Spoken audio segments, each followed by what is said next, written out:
வணக்கம். நான் உங்கள் குருநாதன். இந்த பதிவில் நம்ம என்ன பார்க்க போகிறோம் அப்படின்னா, ஒரு ஜாதகத்தில் உபய ராசி கட்டத்தில் கிரகங்கள்லாம் இருக்கும்போது என்ன மாதிரியான பலன்கள் நடக்கும் அப்படிங்கிறத இந்த பதிவில் நம்ம பார்ப்போங்க. உங்களுடைய ஜாதகத்தை நீங்கள் எடுத்து வச்சுக்கிட்டு இந்த வீடியோவை நீங்கள் பார்த்தீங்க அப்படின்னா, உங்களோட ஜாதகத்துக்கு நீங்கள் ஈஸியாக பலன்கள் பார்த்துடலாம். இதுக்கு முன்னாடி பார்த்திங்கன்னா நான் சர ராசிக்கு ஸ்திர ராசிக்கெலாம் நான் வீடியோ போட்டிருக்கேன். இந்த வீடியோவில் நம்மளுடைய சேனலோட ப்ளேலிஸ்ட்டில் இருக்கும், நீங்கள் பார்த்துக்கலாம்.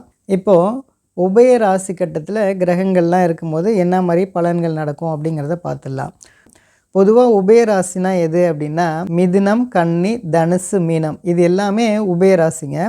அப்போ இந்த இடத்துலலாம் கிரகங்கள் இருக்குது அப்படின்னா என்ன மாதிரியான பலன்கள் நடக்கும் அப்படிங்கிறத இந்த பதிவில் நம்ம பார்த்துருவோங்க. பொதுவாக உபயங்கிறது எப்படின்னா ரொம்பவே ஸ்பீடாக இருக்கும், திடீர்னு சைலண்ட் ஆகிடும், அதுக்கப்புறம் மறுபடியும் ஃபாஸ்ட் ஆகிடும். இதுதான் உபயத்தோட இதுங்க. உபயத்தை பொறுத்தளவுக்கு எதில் இழந்தாங்களோ அதில் மறுபடியும் சம்பாரித்து வந்துடுவாங்க. ஒருத்தரை பொறுத்தளவுக்கு நான் வாழ்க்கையில் ரொம்பவே நல்லா இருந்தேன், ஆனால் மறுபடியும் கீழே விழுந்துட்டேன், அதுக்கப்புறம் நான் மீண்டு வந்துட்டேன் அப்படின்னு சொன்னால் அது உபயங்க. பொதுவாக சரம் அப்படிங்கிறது ரொம்ப ஸ்பீடை குறிக்கிறது. இது சிர ராசி அப்படிங்கிறது நமக்கு ஒரு செயல் நீடித்து நிலைக்கணும் அப்படின்னா நம்ம ஸ்திரத்தை பார்க்கணும். ஆக ஒரு ஜாதகத்தை பொறுத்தளவுக்கு சரம், ஸ்திரம், உபயம் இந்த 3 ராசிலையுமே கிரகங்கள் இருக்குதா அப்படிங்கிறத நம்ம பொதுவாக பார்த்துடணுங்க. எதனால் அப்படின்னா இப்போது ஒருத்தருக்கு ஸ்திரத்தில் கிரகங்களே இல்லை அப்படின்னா அவங்கள பொறுத்தளவுக்கு எந்த ஒரு பொருளையுமே உடனே மாற்றிக்கிட்டே இருப்பாங்க. ஒரு வண்டியாக இருக்கும், உடனே மாற்றிடுவாங்க. அதே மாதிரி வீட்டில் ஏதாவது ஒரு பொருள் வாங்கினாங்க அப்படின்னா உடனே அவங்க மாற்றிக்கிட்டே இருப்பாங்க. ஒரு வீடாக இருந்தாலும் உடனே மாற்றுவாங்க. அதனால் பார்த்திங்கன்னா ஸ்திரத்தில் நமக்கு கிரகங்கள் இருக்கணும். பொதுவாக இந்த சர ராசி அப்படிங்கிறது பயணத்தை குறிக்கக்கூடியது. ஸ்திரம் அப்படின்னா ஒரு இடத்துல நிலையாக உட்கார்ந்துருக்கிறது. உபயங்கிறது என்ன அப்படின்னா இது ரெண்டுமே கலந்தது தான் உபயம்னு சொல்கிறது. மனுஷன் ஒரு வாழ்க்கையில் நல்லா இருந்து அப்புறம் டவுன் ஆகிட்டு மறுபடியும் மேலே அப்படியே திரும்பி வந்துட்டான் அப்படின்னா உபயத்தை குறிக்குங்க. பொதுவாக இந்த உபய ராசியில் கிரகங்கள் இருக்கவங்களாம் பார்த்திங்கன்னா இவங்களுக்கு மண்மனை யோகங்கள் கண்டிப்பாக உண்டு, இவங்களுக்கு வாடகை வருமானம் கண்டிப்பாக உண்டுங்க. மாணவர்களை பொறுத்தளவுக்கு அவங்க படிக்கக்கூடிய காலத்தில் நிறைய சப்ஜெக்டில் அவங்க ஃபெயில் ஆகி அரியர்ஸ் வச்சுருந்தாங்க அப்படின்னா கண்டிப்பாக உபயத்தில் கிரகங்கள் இருக்கவங்களாம் பார்த்திங்கன்னா கண்டிப்பாக அந்த அரியர்ஸ் எல்லாத்தையுமே கிளியர் பண்ணிடுவாங்கங்க. பொதுவாக சிற ராசியில் கிரகங்கள் இருக்குதுன்னு வச்சுங்களேன். அப்போது அவரை பொறுத்தளவுக்கு ஒரு பேங்க்கில் ஒரு டெபாசிட் போடுறாரு அப்படின்னா ஒரு 5 வருஷம் போடுங்க அப்படின்னு சொல்லிட்டு உடனே சொல்லுவார். இது போடும்போதே ஒரு 6 மாதம் டெபாசிட் போடுங்கன்னு சொல்லிட்டு 3 மாதத்துலேயே எடுத்துருவாங்க. இதான் சரத்துக்கும் ஸ்திரத்துக்கும் இருக்கக்கூடிய வித்தியாசங்க. உபயத்தை பொறுத்தளவுக்கு புகழ் 2 தடவை, ப்ரமோஷன் 2 தடவை. உபயத்தை பொறுத்தளவுக்கு நான் ரொம்பவே டவுன் ஆகிட்டேன், ஆள் அட்ரஸே இல்லாமல் போயிட்டேன், நான் அதுக்கப்புறம் தலை தூக்கி நான் மேலே வந்துட்டேன் அப்படின்னு சொன்னால் அது உபயம். உபயத்தை பொறுத்தளவுக்கு நான் வெளியூர் போனேன், சம்பாதிச்சேன், அதுக்கப்புறம் நான் மறுபடியும் வந்துட்டேன் அப்படின்னு சொன்னால் அதுவும் உபயம். உபயத்தை பொறுத்தளவுக்கு எந்த ஒரு செயலையும் 2 முறை செய்யும்போது கண்டிப்பாக அவங்களுக்கு வெற்றி அடைஞ்சிருவாங்கங்க. இப்போ இந்த உபய ராசி கட்டத்தில் சூரியன் இருக்குது அப்படின்னா நீங்கள் 2 முயற்சி செய்யலாம். அதாவது அரசு வேலையாக இருக்கட்டும், அதே மாதிரி தந்தையாக செய்த தொழிலாக இருக்கட்டும், இது மாதிரி 2 முயற்சிகள் எடுக்கலாம். ஒரு தடவை உங்களுக்கு புகழுக்கு களங்கம் ஏற்பட்டுச்சு அப்படின்னா மறுபடியும் நீங்கள் முயற்சி செய்யும்போது கண்டிப்பாக உங்களுக்கு வெற்றி அடைய முடியுங்க. அதே போல் நீங்கள் ஒரு தடவை உங்களுடைய ஆபரணங்களை ஏதாவது நீங்கள் இழந்தீங்க அப்படின்னா கண்டிப்பாக அது உங்களுக்கு திருப்பி கிடச்சிருங்க. ஆக மொத்தம் நீங்கள் எந்த ஒரு செயலையும் 2 முறை நீங்கள் முயற்சி எடுத்தீங்க அப்படின்னா கண்டிப்பாக நீங்கள் அதில் வெற்றி அடையலாம். அடுத்ததாக இந்த உபயத்தில் சந்திரன். உபயத்தில் சந்திரன் இருக்கவங்களாம் பார்த்திங்கன்னா உங்களுக்கு பயணங்கள் மூலமாக நல்ல ஒரு ஆதாயங்கள் கண்டிப்பாக உண்டு. உபய ராசி கட்டத்தில் சந்திரன் இருக்கவங்களாம் பார்த்திங்கன்னா படிக்கக்கூடிய காலகட்டங்களில் உங்களுக்கு மறதி இருந்தாலும் கூட நீங்கள் நிச்சயமாக படிப்பில் நீங்கள் வெற்றி அடைஞ்சிருவீங்க. நிறைய பேர் பார்த்திங்கன்னா தாமதமாக ஒரு கல்வி படித்து அது மூலமாக முன்னேற்றம் அடைஞ்சிருவாங்க. இவங்க ஒரு இடம் மாறணும் அப்படின்னா 2 முறை இவங்க முயற்சி செய்யணும். அதே போல் இவங்க ஏற்கனவே போன இடத்துக்கே மறுபடியும் போகலாமா அப்படின்னு கேட்டால் தாராளமாக போகலாங்க.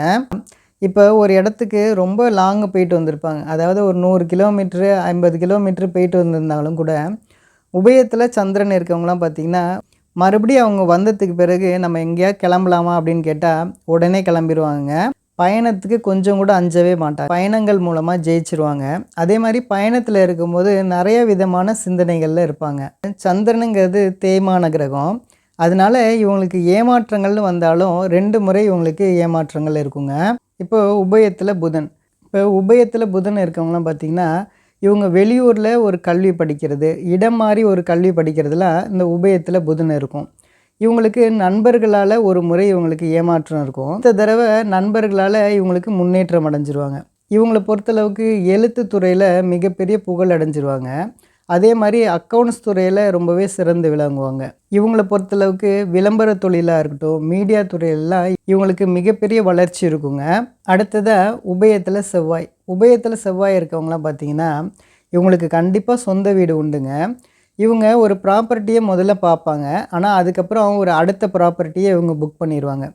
இவங்கள பொறுத்தளவுக்கு 2 இடத்துல இவங்களுக்கு உள்ளூர்லேயும் வெளியூர்லேயும் இவங்களுக்கு ப்ராப்பர்ட்டி இருக்கும். அடுத்ததாக இவங்க ஒன்று விற்று ஒன்று வாங்கிறது அப்படிங்கிறது இவங்களுக்கு ரொம்பவே சூப்பராக இருக்குங்க. இவங்களுக்கு வழக்கு அப்படின்னு வந்துச்சுன்னா 2 முறை இருக்கும். விபத்து அப்படின்னு வந்தாலும் இவங்களுக்கு 2 முறை இருக்கும். இவங்கள பொறுத்தளவுக்கு விடாமுயற்சி இவங்களுக்கு வெற்றியை கொடுத்துரும். ப்ரமோஷன்ற விஷயத்தில் மேல் அதிகாரி மூலமாக இவங்களுக்கு ஒரு முறை இவங்களுக்கு தோல்வி இருக்கும். அடுத்த முறை இவங்களுக்கு வெற்றி அடைஞ்சிருவாங்க. அடுத்ததாக உபயத்தில் குரு. உபயத்தில் குரு இருக்கவங்களாம் பார்த்திங்கன்னா இவங்க 2 துறையில் இவங்க இருப்பாங்க. 2 துறையிலேருந்து இவங்களுக்கு பணம் வரும். இவங்கள பொறுத்தளவுக்கு பொருளாதாரத்தில் நல்லாவே உயர்ந்தேன், அதுக்கப்புறம் நான் இழந்தேன், அதுக்கப்புறமேட்டு நான் மீண்டு வந்துட்டேன் அப்படின்னு சொல்கிறது எல்லாமே இந்த உபயத்தில் குரு இருக்குங்க. உபயத்தில் குரு இருக்கவங்களாம் அவங்க வேலை பார்த்த கம்பெனியில் லேபராக இருப்பாங்க. அதுக்கப்புறம் அதே கம்பெனியில் அவங்க முதலாளி ஆகிடுவாங்க. பொறுத்தளவுக்கு ஒரு காலத்தில் ரவுண்ட் அடிச்சுட்டே அவங்க ஒர்க் பண்ணுவாங்க. அதுக்கப்புறம் ஒரு இடத்துல நிலையாக உட்காந்து அதுக்கப்புறம் வேலை பார்க்க ஆரம்பிச்சிருவாங்க. இவங்களை பொறுத்தளவுக்கு புகழ், அந்தஸ்து, கௌரவம் எல்லாமே 2 முறை. இவங்க ஒரு தடவை லாஸ் ஆனாலும் அதுக்கப்புறம் இவங்க கெயின் அடைஞ்சிருவாங்க. அடுத்ததாக உபயத்தில் சுக்கிரன். உபயத்தில் சுக்கிரன் இருக்கவங்க பெரும்பாலும் நிறையா பேர் அரசு வேலைக்கு போகக்கூடியவங்களாக இருப்பாங்க. இவங்களை பொறுத்தளவுக்கு ஆபரணம், அதே மாதிரி சினிமா சம்மந்தப்பட்ட துறையில் இவங்க ரொம்பவே ஈடுபாடோடு இருப்பாங்க. இவங்க மன வாழ்க்கைன்ற விஷயத்தில் ரொம்பவே கவனமாக இருக்கணும். இவங்களுக்கு காதல்னு வந்தால் 2 முறை இவங்களுக்கு வரும். பொருளாதார ரீதியாக இவங்க மிகப்பெரிய மேன்மை அடைஞ்சிருவாங்க. பெரும்பாலும் ஒரு 50% பேர் 2 திருமணம் முடித்தவங்களாக இருப்பாங்க. ஒரு சிலர் பார்த்திங்கன்னா மனைவியை பிரிஞ்சிருப்பாங்க. மறுபடியும் சேரலாமா அப்படின்னா தாராளமாக சேரலாம்.